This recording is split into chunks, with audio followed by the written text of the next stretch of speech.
Welcome to Malifaux University. 104.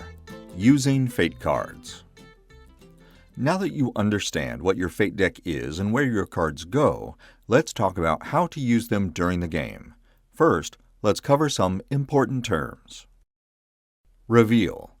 When a game effect says to reveal a card, you show it face up to both yourself and your opponent, but then you put it back where you got it, whether it was from your control hand or your Fate deck.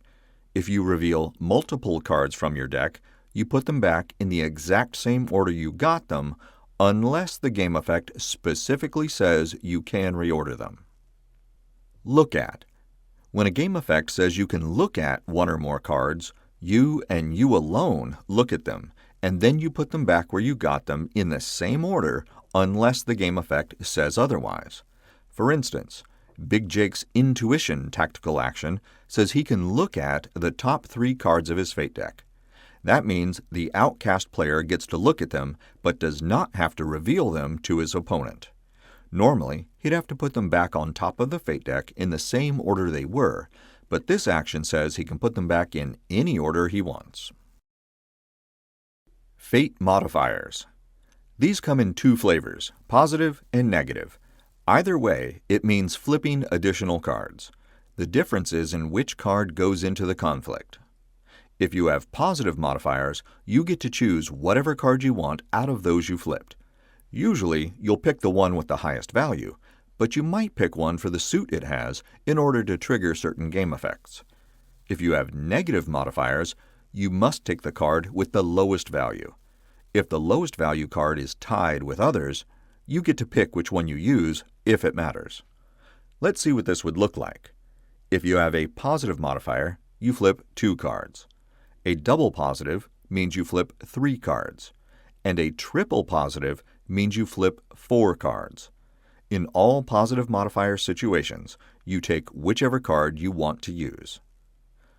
With a negative modifier, you flip 2 cards and take the lowest. In this case, it's the 5 of Crows. In a double negative, you flip 3 cards and take the lowest. In this case, it's the 1 of Rams.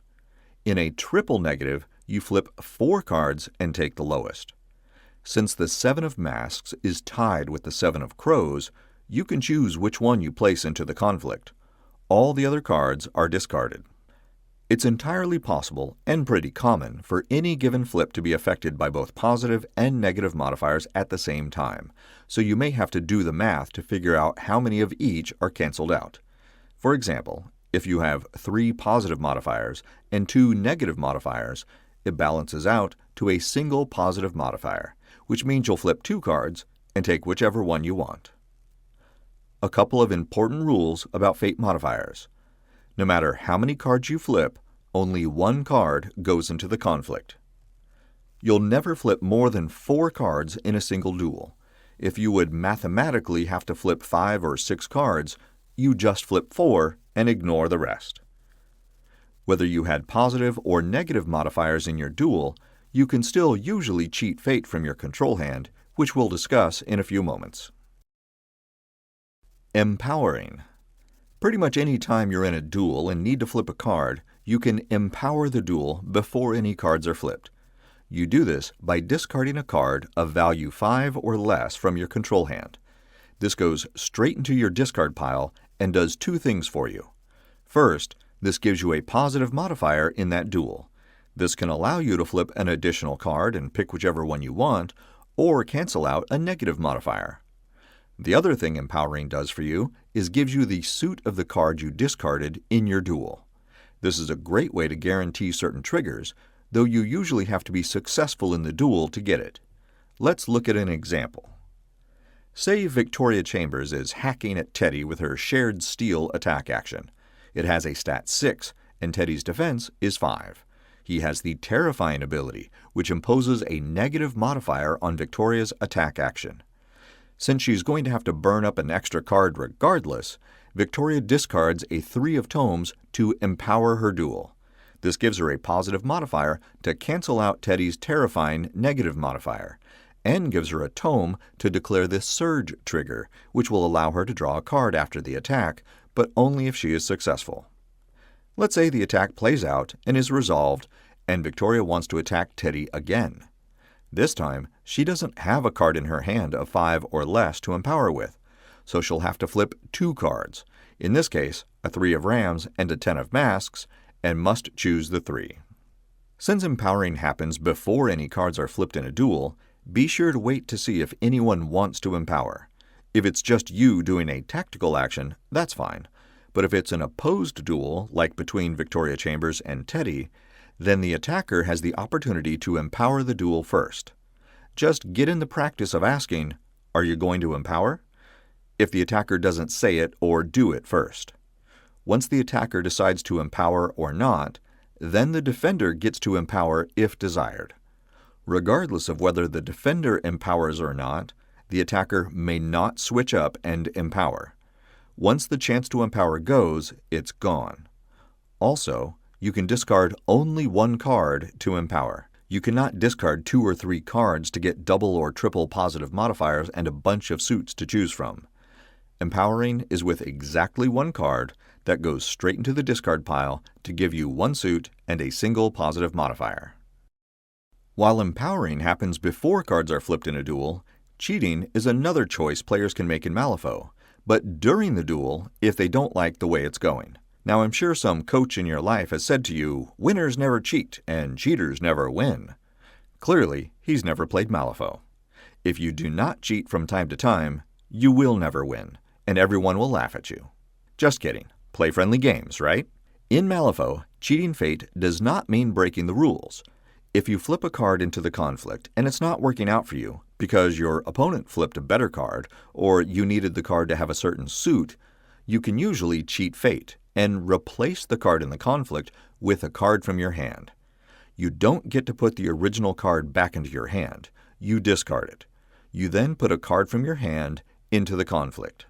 A couple of important ideas to keep in mind about cheating fate.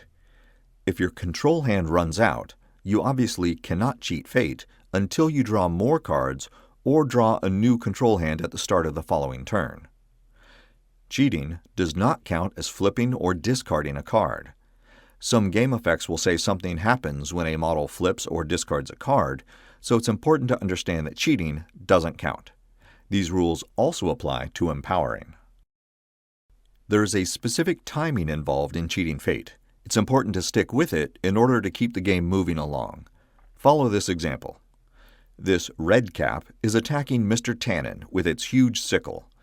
The stat of the attack is 4, and Tannen will resist with his defense, which is 5. Neither player opts to empower their duel, and the red cap flips a 5, which is added to the stat of 4 for a total of 9. Tannen flips a 10, which is added to his defense of 5 for 15. The red cap's attack is about to fail. Here's the first rule of timing. Whoever has the lower duel total, and is therefore losing the duel, has the opportunity to cheat first. If both players had been tied based on the flip, the resisting model would have the chance to cheat first. In this case, that's Mr. Tannen. The Neverborn player really wants this to happen, so he discards the 5 and cheats fate with an 11 from his hand. Now the 11 is added to the stat of 4 for a total of 15. The red cap is about to win this duel because attackers win ties. But now Tannen has a chance to cheat fate. If he doesn't want to get hit by this huge sickle, he can cheat in an 11 or higher to beat the red cap, but only if he has one in his hand. If he doesn't have a card that can beat the attack, or if he just wants to roll with it, he foregoes his chance to cheat. And that's the second rule of timing. Once you let the chance to cheat fate go, it's gone, just like with empowering. The red cap also cannot cheat again to change the suit of his card or get an even higher number, which might give him a raise. And that's the third rule of timing. You can cheat only once in a duel. If Tannen had cheated and beaten the red cap's attack, the attack would have failed, since the red cap would not be allowed to cheat a second time.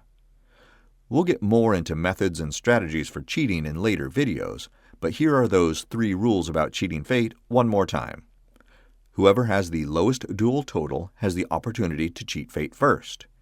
Once you let the chance to cheat fate go, it's gone, and you can cheat fate only once per duel.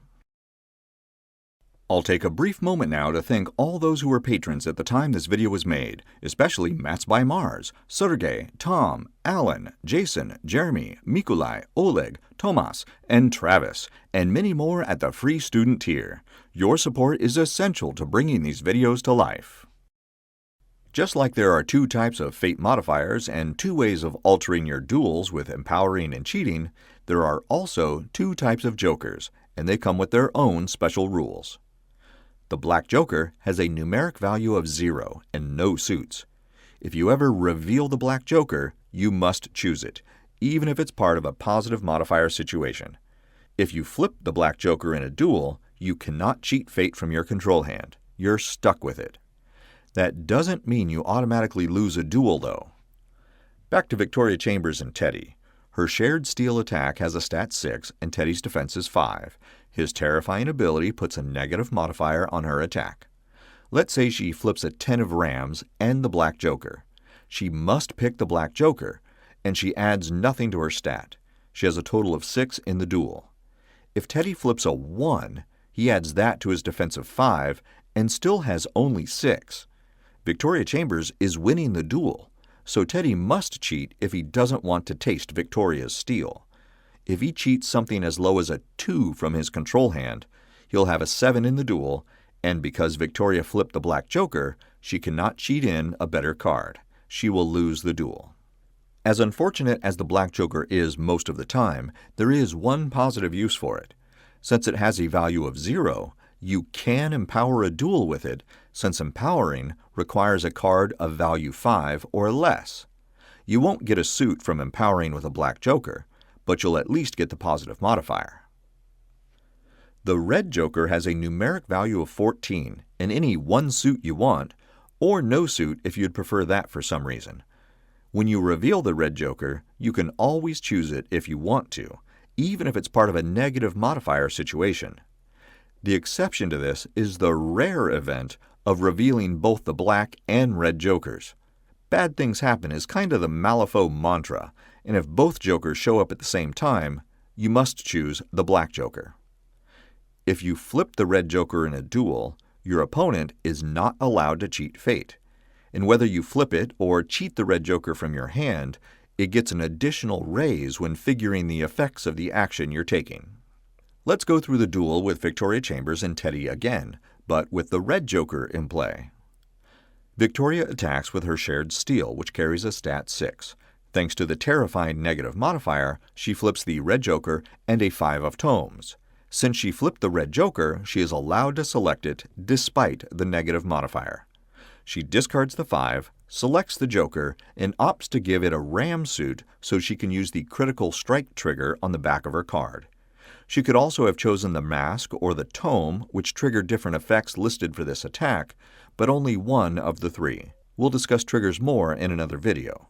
Since the Red Joker counts as value 14, she now has a total of 20. This does not look good for Teddy. Teddy's defense is 5, and he flips an 11, giving him a total of 16. He's not allowed to cheat because Victoria flipped the Red Joker, but honestly, there's nothing he could add to this to mathematically beat 20 anyway. There's a difference of 4 between their dual totals, which would normally mean Victoria receives no raise, but this attack has a raise value of 3, so Victoria gets 1 raise from their totals. Since she selected the Red Joker in the duel, she gets an additional raise, increasing the damage from 3 to 5. The critical strike trigger also happens now, making the damage against Teddy 6. While it's not directly related to empowering or cheating fate, if you win an attack while your duel totals are tied, that reduces the damage you inflict by 1, all the way to 0 if that's the way it plays out. Keep that in mind when you're the defender.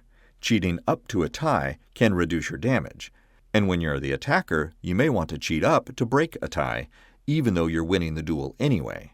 Just remember, you can each cheat only once per duel.